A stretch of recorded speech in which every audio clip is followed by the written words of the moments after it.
Sometimes the omnipresence of civilization, fast food, entertainment, cars and trains, might make you believe that no unique cultures remain. That is definitely not the case. You just need to know where to look. Although some cultures are hidden deep in jungles or on distant islands, there are many isolated tribes, some even without contact with the outside world, continuing customs and traditions that you might find fascinating or terrifying. Take, for example, the Korowai tribe we're about to discuss, sometimes also known as the Kalufo. They live in a perpetual state of witch hunts. Hearing this, many might feel a thrill, imagining a beautiful girl being chased with flaming torches and screams behind her only for her to suddenly emit a radiant light, soar into the sky and cast spells. But the reality is far from that. Life isn't like that. The witches in the imagination of this tribe are men, and they don't actually possess magic. Instead, they are simply living their lives when suddenly someone accuses them of causing disease and death, declaring them a witch and condemning them. When the Korowai decide someone is a witch, or kakwa, they eat that person. In fact, the constant danger of being accused of witchcraft has driven the Korowai to build impressive tree houses on tall wooden stilts, specifically designed to be witch-proof.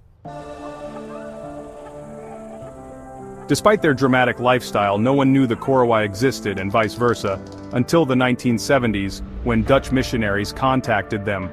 They lived deep in the jungles of southern Papua, the large island divided between Indonesia and Papua New Guinea. Although their population is estimated to be between 3,000 and 4,000, many tribe members likely live deeper in the jungle and have little to no knowledge of or contact with the outside world. The Korowai are skilled hunter-gatherers, adept at tracking and catching animals, from wild boars to lizards. This provides them with enough food to last a few days. They also practice shifting cultivation, growing crops in one spot at a time before moving to another. However, they are not peaceful pastoralists. Conflict is a significant part of Korowai life, and living in tree houses isn't for relaxation but for defense. Born with the genes of mighty warriors, they seem to take great pleasure in fighting. Clans within the tribe frequently battle each other, and living high up helps them avoid being kidnapped or killed in their sleep.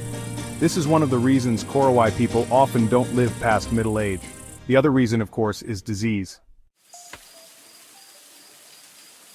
The Indonesian jungle is teeming with insects, parasites, and germs just waiting to kill you.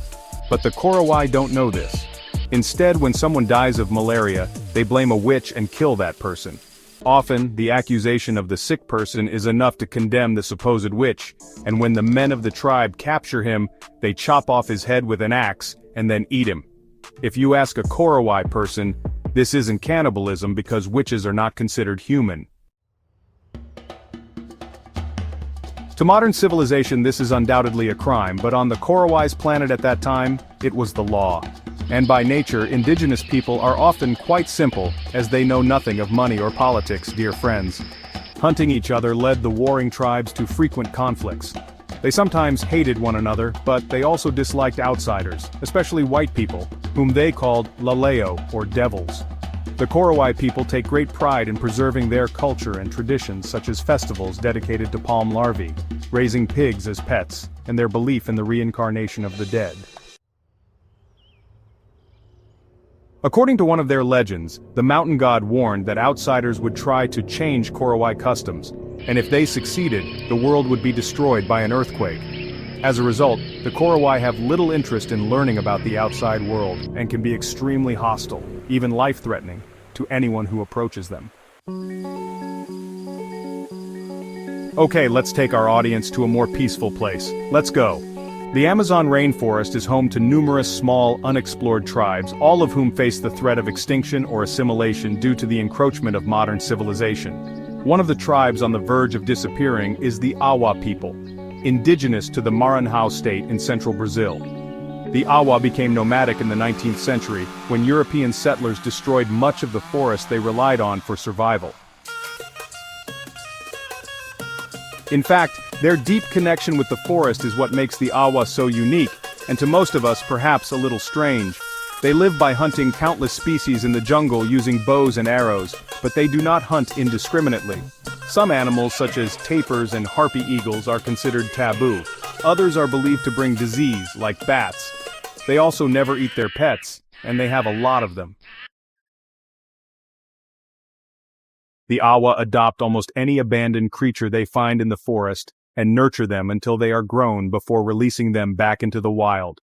For many species such as monkeys and owls, this means feeding them by hand, and women in the tribe even breastfeed them like their own children. They cradle sloths in hammocks, hand-feed baby birds fruit, and care for young owls until they can fly.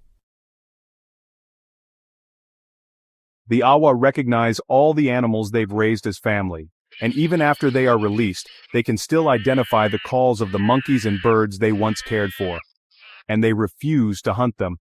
Compared to the fierce Korowai warriors, they seem like angels. With their deep love for nature, it's no surprise that most Awa names originate from the forest. The tribe waits until a child grows older and their personality begins to resemble a specific element of the jungle before naming them. For example, a restless child might be named Worm, while a girl who loves to sing could be called Dove. While this may seem unusual, their way of life makes them incredibly vulnerable. As a small tribe, these gentle people can easily fall victim to attacks if their territory is invaded or if disease strikes. However, their greatest enemy is us. While we are busy cutting down trees, we are also shrinking their habitat. Logging has displaced those who cannot prove their land ownership with legal documents.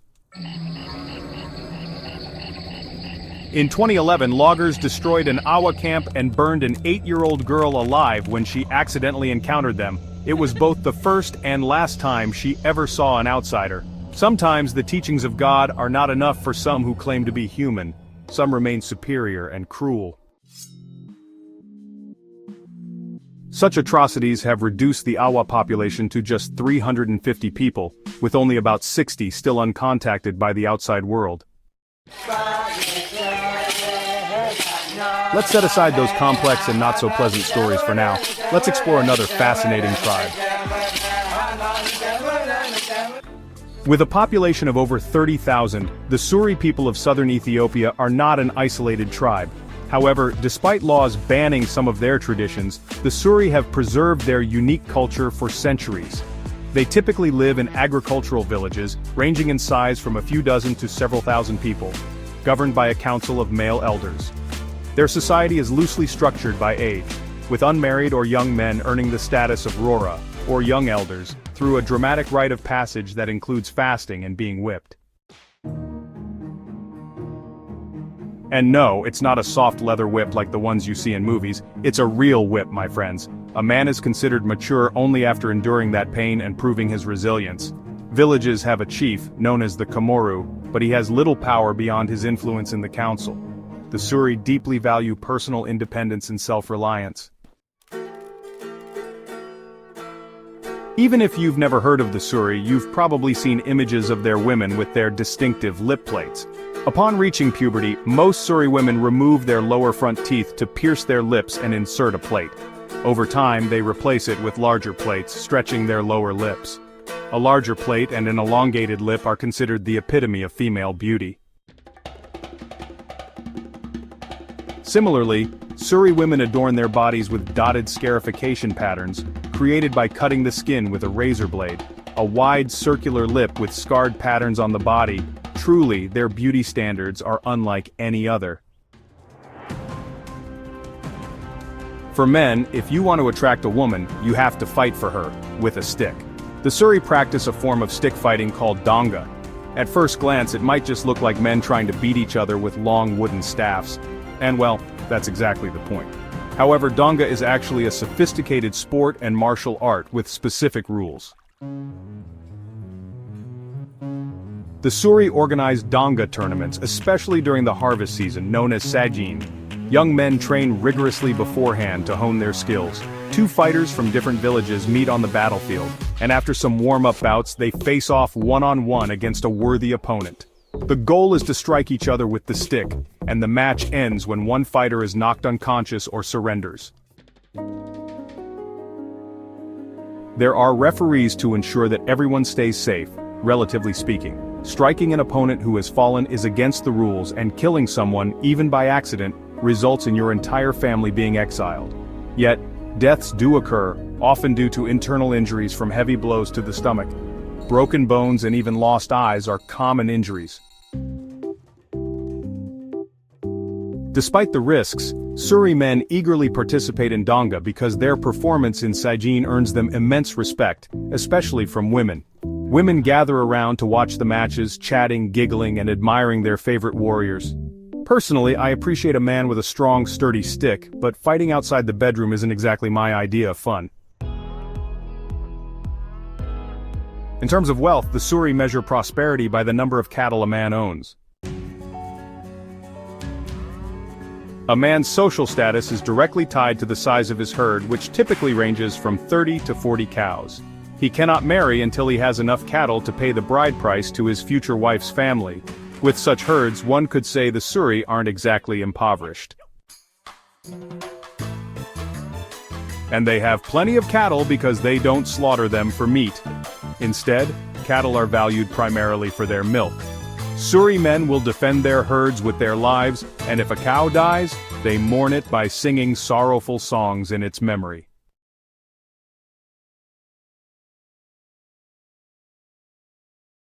Next, let's head to the mountainous highlands in the center of the islands of Indonesia and Papua, where the Dani people, a relatively large tribe of about 990,000 people, reside. They are numerous, but not dangerous. They have been known to explorers for a long time, and although the Indonesian government has attempted to modernize them, tribal communities living in the most remote mountain areas have had very little contact with the outside world and have thus preserved some of their strange, ancient traditions. The Dani primarily engage in agriculture, cultivating local crops such as sweet potatoes, bananas, and cassava. Pigs serve as their main source of protein and are eaten during major ceremonies, where high-status men gain respect based on the number of pigs they slaughter and distribute to the community.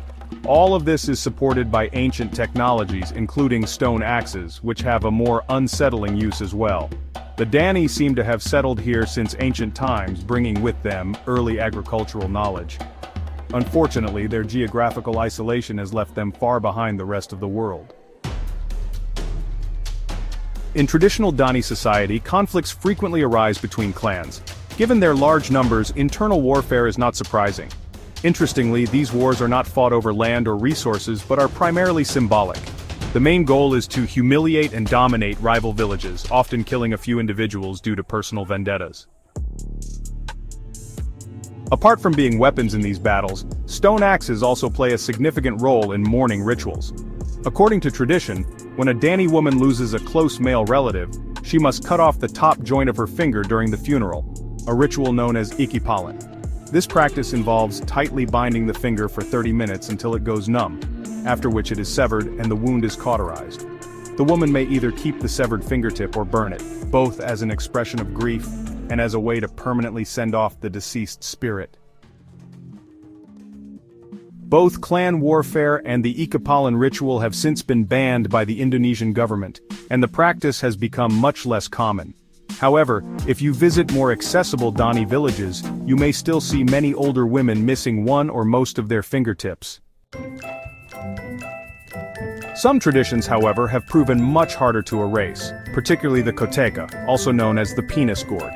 Many tribes in Papua wear the koteka, and you can often distinguish tribes by the design. The Dani men wear long, slender koteka made from hollowed-out dried gourds. Beyond its function as genital covering, the koteka serves as a decorative fashion piece and signifies tribal identity.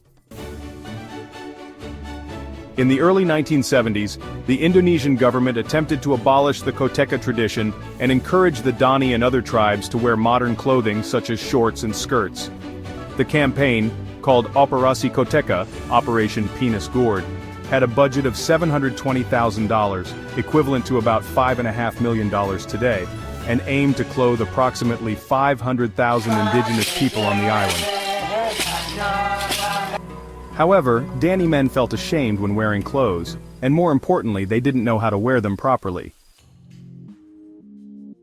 Some tribes were even seen wearing shorts and skirts as hats or using skirts as bags. Having lived without clothes for so long, they also had no knowledge of washing them, leading to skin irritation and disease due to dirty fabric. As a result, the program was abandoned, and Dani men continue to wear the koteka to this day. Not only has the tradition persisted, but it is now even taught in schools.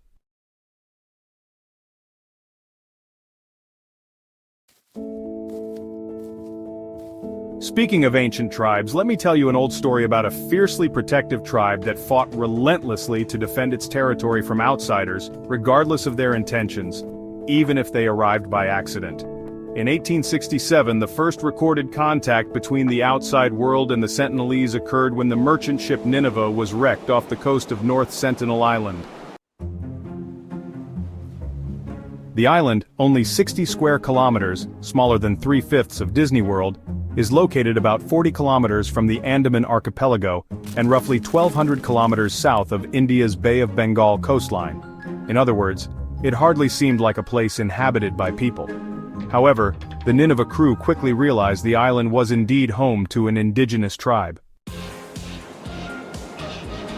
As they were having breakfast on the beach, a group of Sentinelese suddenly launched an attack with bows and arrows. The captain fled in a small boat and later returned with a Royal Navy rescue team, who found the crew shaken but not seriously injured after defending themselves against the attackers. Subsequent attempts at contact were equally unsuccessful. During the colonial period, everyone from British naval officers to escaped prisoners tried to approach North Sentinel Island, all meeting the same fate. Many lost their lives. By the 1900s, colonial officials had reached the conclusion that the Sentinelese were a tribe that kills any stranger without reason. After India gained independence in 1947, the government declared North Sentinel Island a tribal reserve, but continued efforts to make contact. However, by then, the goal was more academic, with expeditions led by anthropologist T.N. Pandit. One such expedition in 1974 included a National Geographic film crew. The scientists and filmmakers attempted to establish relations by offering gifts, but this only resulted in the director getting shot in the thigh with an arrow. The archer laughed triumphantly, while other tribespeople destroyed some of the gifts, killing and burying a pig along with a doll while accepting others such as coconuts and metal tools. Despite over a century of sporadic encounters, anthropologists still know very little about the Sentinelese. They are believed to be a branch of the larger Andamanese people, possibly related to the Jarawa and Onge tribes.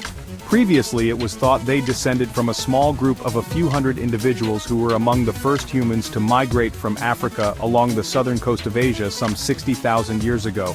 However, recent DNA studies suggest they may have migrated from Southeast Asia around 26,000 years ago. Either way, it's an astonishingly long time to have lived on the same island. Scientists cannot confirm the exact relationship between the Sentinelese and other tribes due to a lack of data. Expeditions once brought other Andamanese tribes to North Sentinel Island, but the Sentinelese greeted them with the same hostility. Their language is mutually unintelligible with others, indicating centuries or even millennia of isolation. This isolation may have led to island dwarfism, as Sentinelese men are only about 1.6 meters or 5 feet 3 inches tall. However, they appear strong, muscular, and well-nourished. Traces of their camps suggest they eat a variety of shellfish and crabs from shallow waters, as well as hunt land animals. Their homes are leaf huts, and they have knowledge of canoe making. The Sentinelese highly value metal from outside gifts or shipwrecks, but they lack metalworking skills. Instead, they repurpose metal to craft arrowheads, showcasing their expertise as skilled archers. Most of what we know today about the Sentinelese comes from the first peaceful contact made by anthropologist Madhumala Chattopadhyay in 1991. She was the first woman to set foot on the island. She and her team brought coconuts as gifts. A Sentinelese man initially aimed his bow at her, but a Sentinelese woman intervened, stopping him. The tribe then approached the expedition and accepted gifts directly from their hands. However, the Indian government did not want to set a precedent for unrestricted access to North Sentinel Island. From 1994 onward, they restricted scientific expeditions. Attempts to establish relations seemed ineffective, as in 2006 the Sentinelese killed 2 Indian fishermen who had accidentally drifted into their territory. When a helicopter attempted to retrieve the bodies, the Sentinelese fired arrows at it. In 2018, John Allen Chau, a Christian missionary from Alabama, secretly traveled to the island after paying local fishermen to take him close. He was immediately attacked by the Sentinelese. When he attempted to communicate with them, they merely mocked him, and a boy shot an arrow at him, only to be blocked by the Bible he held in front of his chest. Ultimately, the fishermen saw the Sentinelese dragging his body along the beach. In accordance with their policy, the Indian government refused to prosecute the Sentinelese for this killing. While the hostility of the Sentinelese may seem extreme, looking at other Andamanese tribes, one might wonder if they have chosen the best survival strategy. After the colonial era, infectious diseases devastated indigenous populations, who had no immunity. Epidemics of alcohol and drug abuse also contributed to their decline.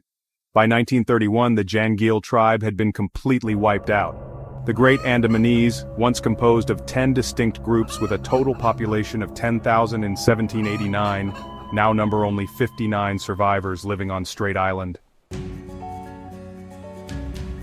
Ultimately, this story serves as a serious reminder that cultural traditions we might find strange are, in reality, accumulated wisdom passed down through generations.